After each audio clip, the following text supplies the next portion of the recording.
Pemirsa, pada segmen ini kita akan sama-sama menyaksikan masing-masing pasangan calon akan saling berinteraksi, saling bertanya, saling menanggapi, dan saling beradu argumentasi. Tapi sebelum kita mulai, sekali lagi kita ingatkan kepada seluruh pendukung untuk tetap mematuhi tata tertib yang sudah kita sepakati di awal, menjaga situasi tetap kondusif. Jika tidak bisa kondusif, maka terpaksa kami bisa mengeluarkan Bapak Ibu dari ruangan ini. Kita sepakat untuk itu ya. Bapak Ibu hadirin sekalian, karena ini merupakan segmen bertanya antar masing-masing calon gubernur, kami mohon kerjasamanya ketika pertanyaan dilontarkan. Bapak Ibu bisa menyimak secara seksama, tidak ada celetukan. Kita buat suasana malam hari ini kondusif. Kami juga ingatkan kepada para calon gubernur, materi pertanyaan hendaknya tetap sesuai dengan tema debat malam ini, yakni membangun sosial budaya, pendidikan, kesehatan, dan perlindungan untuk masyarakat yang sejahtera dan toleran. Waktu untuk bertanya kami berikan 1 menit, untuk menjawab 3 menit, untuk menanggapi dan menanggapi balik masing-masing 2 menit. Sementara itu pasangan calon wakil gubernur juga diperkenankan untuk menambahkan jawaban atau tanggapan selama waktu berbicara masih tersedia. Dan langsung saja kita persilakan calon gubernur nomor urut 2 bertanya pada calon gubernur nomor urut 1. Waktu Anda bertanya 1 menit dimulai sejak Anda berbicara. Baik, terima kasih Saudara Moderator. Jawa Tengah adalah merupakan poros budaya Jawa. Jawanya Jawa adalah Jawa Tengah. Kita memiliki sejarah kerajaan besar dengan rakyat yang makmur seperti Wangsa Sailendra. Ada kerajaan Kalingga, ada kerajaan Demak. Yang kami pertanyakan filosofi atau konsep budaya. Konsep budaya Jawa apa yang akan saudara jadikan pijakan untuk memimpin di Jawa Tengah nantinya? Cukup? Cukup? Pada calon gubernur nomor urut 1 untuk menjawab dengan waktu menjawab 3 menit dimulai ketika berbicara. Saya mengembalikan ke variabel-variabel yang ada dalam indeks pembangunan kebudayaan, di mana di situ ada ekonomi kebudayaan, di situ ada pendidikan, di situ juga ada objek wisata atau warisan budaya, di situ ada juga ekspresi budaya, di situ juga ada budaya literasi dan gender. Jadi menurut saya pembangunan kebudayaan di Jawa Tengah harus selalu dihadapkan pada ke-6 atau 7 variabel tadi, karena memang yang diukur adalah itu. Jadi apakah kita memilih satu atau memberikan kesempatan kepada seluruh budaya yang ada di Jawa Tengah ini untuk berkembang.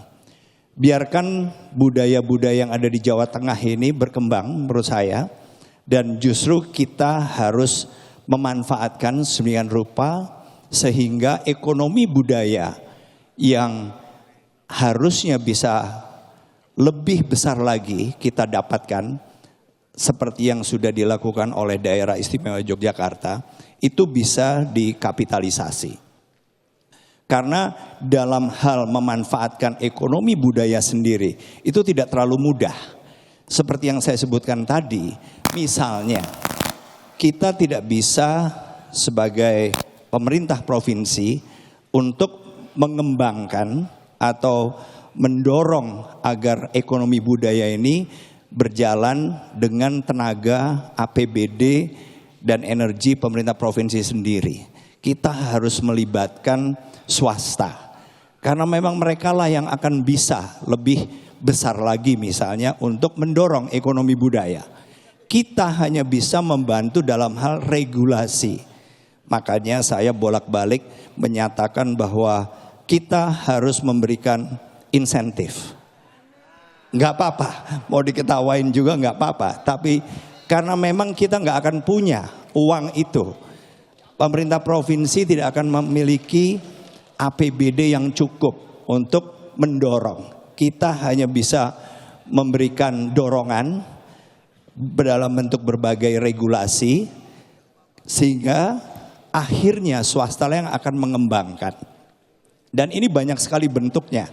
Dengan berbagai macam relaksasi dan insentif, maka swasta ini akan lebih banyak bisa membangun fasilitas-fasilitas dan bahkan infrastruktur yang nggak mungkin kita bisa bangun dengan menggunakan APBD provinsi. Jadi itulah kira-kira secara umum apa yang perlu menjadi fokus. Cukup waktu habis. Baik, selanjutnya calon gubernur nomor urut 2 untuk menanggapi waktu Anda 2 menit dimulai sejak Anda berbicara. Baik, terima kasih Pak Andika. Memang kalau kebudayaan kita sudah punya Perda nomor 3 2024. Ini harus kita eksplorasi apa yang disampaikan Pak Andika. Tetapi yang kami pertanyakan adalah Jowo ne Jowo yang merupakan filosofi kepemimpinan kita budaya ke depan kayak apa. Mungkin tadi dalam diskusi Mas Hendi sudah menyampaikan tentang gemah ripah loh jinawi, toto tentrem kerto rahajo. Ini harus falsafah Jawa yang harus kita pundi-pundi. Di mana kita akan menjaga kondisi Jawa Tengah yang subur makmur. Seperti lagunya Kus Plus, batu tanaman pun akan jadi subur. Kemudian kita akan mewujudkan masyarakat yang tertib, tentrem, gotong royong, serta toleran sejahtera dalam segala hal. Artinya ini mempunyai filosofi bahwa jaminan keamanan ketertiban adalah merupakan prasyarat bagi pembangunan kita. Dengan aman, investasi, investor akan datang di wilayah Jawa Tengah, kemudian penegak kerja akan muncul kembali karena kedatangan investor, maka pembangunan kita akan merata. Dan yang tidak kalah penting adalah ada lagi filosofi, ngeluruk tanpa bolo, menang tanpa ngasorake.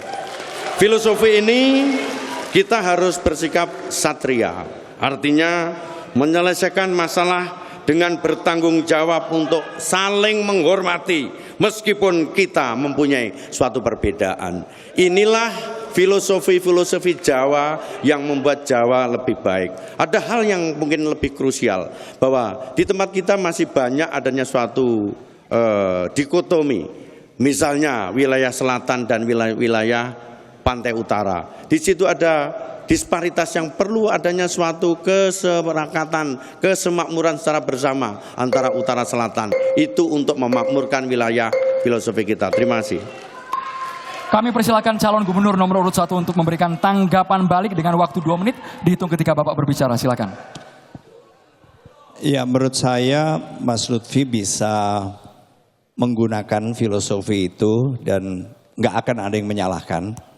Karena memang itu adalah salah satu dari sekian banyak filosofi yang mungkin dikenal oleh masyarakat Jawa Tengah. Tapi saya tadi pun hanya menjawab dengan pendekatan yang bisa diukur. Karena memang dalam hal kebudayaan, apapun filosofinya, ujung-ujungnya kita akan diukur. Dan kebetulan prestasi Jawa Tengah ini lumayan. Kita nomor urut keempat secara nasional setelah setelah Bali, daerah istimewa Yogyakarta dan Bengkulu. Jadi menurut saya kita harus juga bisa menjelaskan bagaimana ekonomi budayanya, bagaimana pendidikannya, dan itu juga merupakan bagian dari pembangunan kebudayaan apapun filosofinya. Demikian juga misalnya ekspresi budaya, ketahanan sosial budaya, juga budaya literasi. Itu semua bagian dari pembangunan kebudayaan kita. Dan kita harus bisa meningkatkan atau bahkan mengukur apakah kita punya kemajuan atau tidak di masing-masing variabel itu. Oleh karena itu saya memilih bagaimana kita bisa mengejar ketertinggalan kita dari misalnya daerah istimewa Yogyakarta, di mana variabel yang sangat menonjol justru di ekonomi budaya. Kita kurang dari setengah apa yang bisa dikapitalisasi oleh daerah istimewa Yogyakarta dalam hal generate atau menghasilkan ekonomi yang lebih besar dari yang mampu dilakukan Jawa Tengah selama ini.